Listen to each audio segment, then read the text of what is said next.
Okay, just thought I'd do a quick follow-up video to the last one. The bogging was crap, so I got rid of it all and just threw back onto some primer. I've contacted a panel beater mate to see if he can come and get rid of or finish off some of my firewall prep before I paint it. So at the moment that's just sitting there in a primer. We've got a grommet for all the factory wiring from front to back, so it comes out there, off to the brake switch.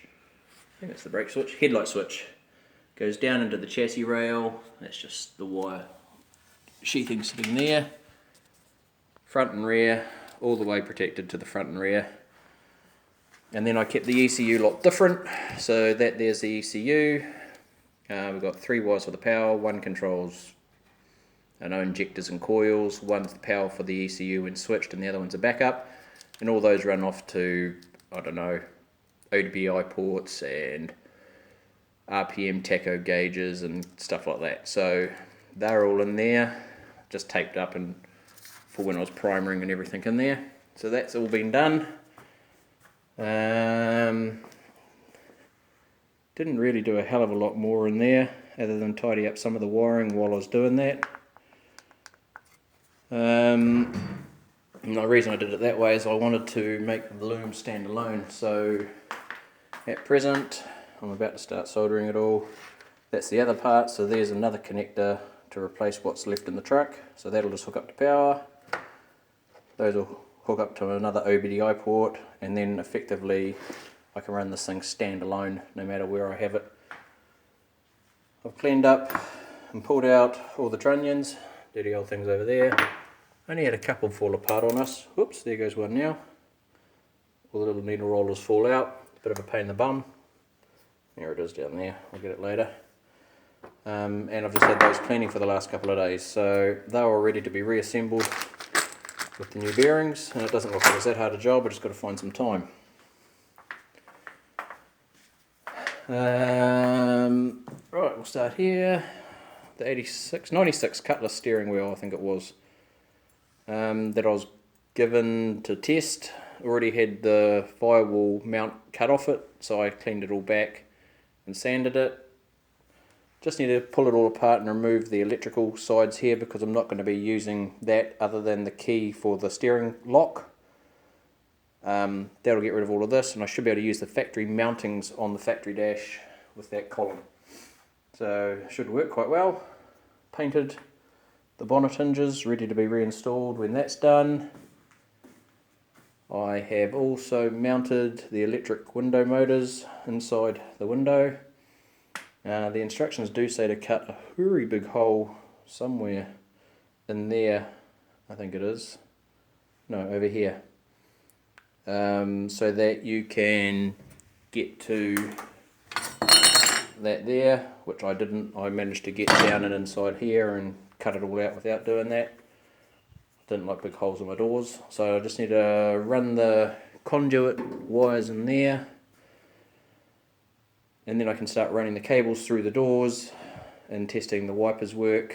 And I've got my cardboard window over here, or my chipboard window over here, which I can then stick on this here and test that it slides up and down, and whether or not I use that factory run, that specialty window supply, or the Grimm style old front run from the vent window.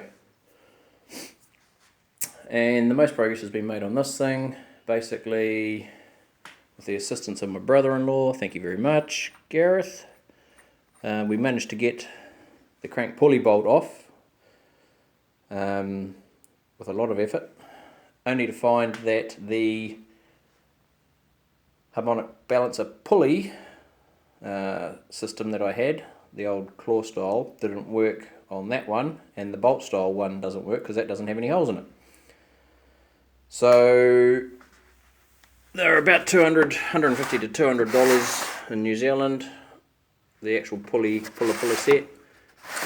I didn't pay that, but while I was on the truck website, good old Google Analytics decided you obviously were looking for these, let's put up an ad for one, and I found this on Amazon for $35 US, and with freight I think I ended up paying about $80 to my door.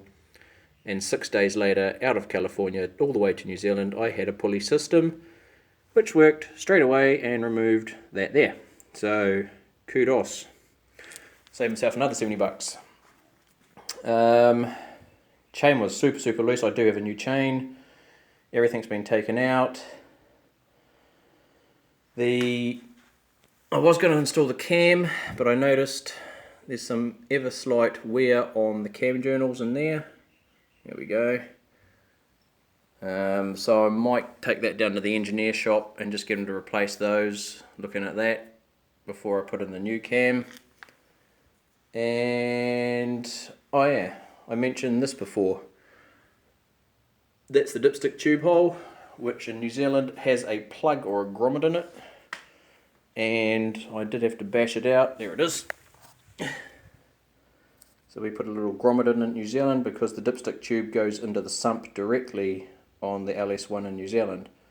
So I just got a 8mm Allen key, gave it a thwack with a hammer, and out it popped. All the hydraulic rollers all look pretty good nick. Nothing's bound up, nothing squeaky, nothing dirty, nothing scraped or scored, and the buckets are all in good condition. So yeah, as soon as we look at the cam journals and I get those fixed, I can start reassembling the engine. I might even get them to just to pull it all apart, have a quick look at the bottom end bearings, and if they're doing that, they might as well just acid dip the block and give it a good clean and get rid of all the shit off it for me. So hopefully in the next month or so we'll have a lot more progress on that being assembled. And all of that shit can go onto it. Till then, later.